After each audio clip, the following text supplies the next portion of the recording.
Donald Trump's unpresidential presidency keeps hitting new lows. And, at times in the campaign, he would go a day or even a few days in which gave a speech entirely from a teleprompter or didn't personally attack another politician on Twitter or avoided savaging the reporters covering his campaign as some of the most dishonest people in the world.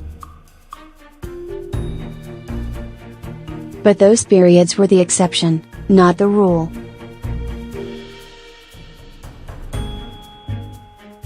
Trump would always return to who he really is, a coarse provocateur, happiest when he is in the midst of some spat or another.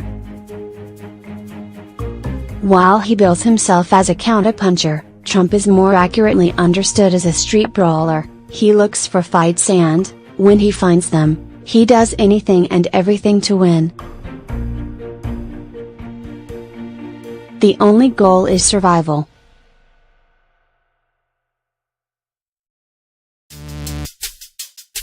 Since winning the White House, Trump's promises of a presidential pivot have become fewer and farther between as he appears to have more fully embraced his internet troll persona. In the wake of a June attack on MSNBC host Mika Brzezinski in which Trump alleged she was bleeding badly from a facelift, he coined the term modern-day presidential to describe his behavior in the White House. "My use of social media is not presidential, it's modern-day presidential," Trump tweeted. "Make America great again."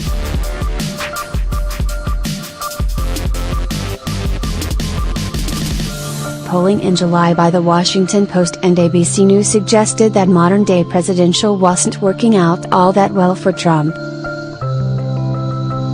7 in 10 people in the poll said Trump's behavior as president was unpresidential as compared to 24 who described it as fitting and proper. Almost 4 in 10 Republicans, 38, said that Trump had acted unpresidential since entering office. But what Trump is doing is about more than just what the poll numbers say. The impact of his behavior on our politics and our culture could be much more far-reaching and potentially damaging.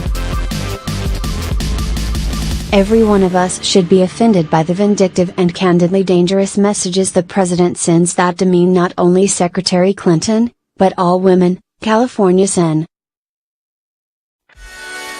Dianne Feinstein, D., said in a statement Monday afternoon. "Grow up and do your job."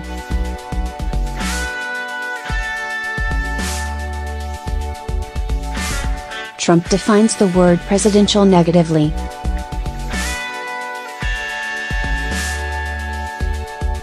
For him, acting in a way consistent with the men who have held the nation's highest office before him is just a media construct. There's not really any such thing as acting presidential in Trump's world. If you're the president, you can act however you want because, well, you're the president. Might makes right.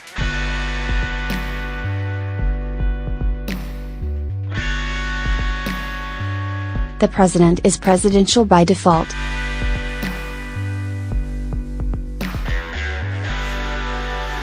That view is consistent with this moment in our culture.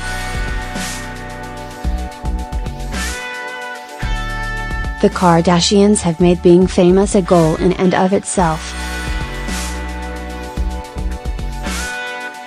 It doesn't matter what you do with the fame.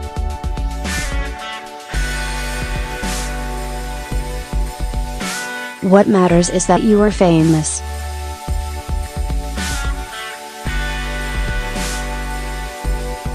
YouTube has convinced every person that theirs is a voice, and a set of opinions, that need to be heard. Twitter, and social media more broadly, rewards takedowns of people, the bigger the person, in terms of number of followers, you dunk on, the brighter your star theoretically shines. But, the presidency, until Trump, was conceived of as being immune to, or at least above, those sort of lowest common denominator instincts. From the day that George Washington decided he wouldn't seek a third term as our first president, there has been a country-first mentality among our chief executives.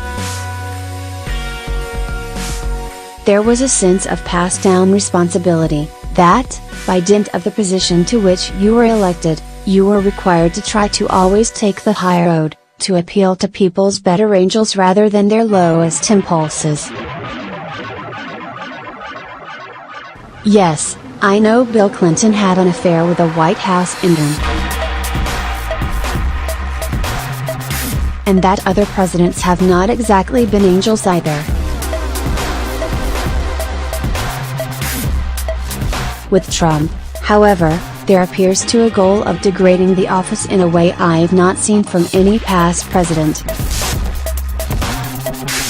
That sense that the office changes the man elected to it was what kept people who didn't vote for Trump hoping he might be different once he sat behind the resolute desk in the Oval Office.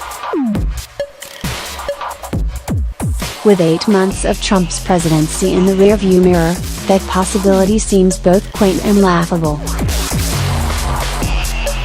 Trump seems focused on destroying the idea of acting presidential, glorying in the gasps, and he tweeted what's that now happen on a near daily basis. He believes, I guess, that in acting the opposite of how we have long believed presidents are supposed to act, he is affirming his everyman credentials and sticking up for the little guy in the unending war against the elites. It's that same mentality that led sports radio personality Clay Travis, in a live CNN interview about ESPN's Jemele Hill on Friday, to say, I believe in the First Amendment and boobs. Travis, as his smirk made clear, believed he was being edgy and giving the middle finger to the political correctness police with his take. He was sticking it to the liberal media. He was a hero of free speech. But here's the thing, he wasn't any of those things. Travis was just being a bro.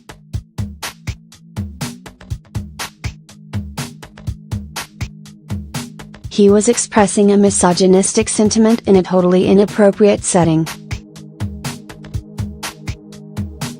Like, why does the subject of boobs come up in an interview about whether or not Hill should be allowed to refer to Trump as a white supremacist? That's like me shouting boobs in midair of a cross-country flight and congratulating myself for my bravery. Opposing societal norms that are inherently unfair or misguided is one thing. Flouting conventions of good behavior, or, in Trump's case, presidential behavior, is something totally different. Trump seems intent on defining the presidency downward. The question is whether the American people will follow him even further down.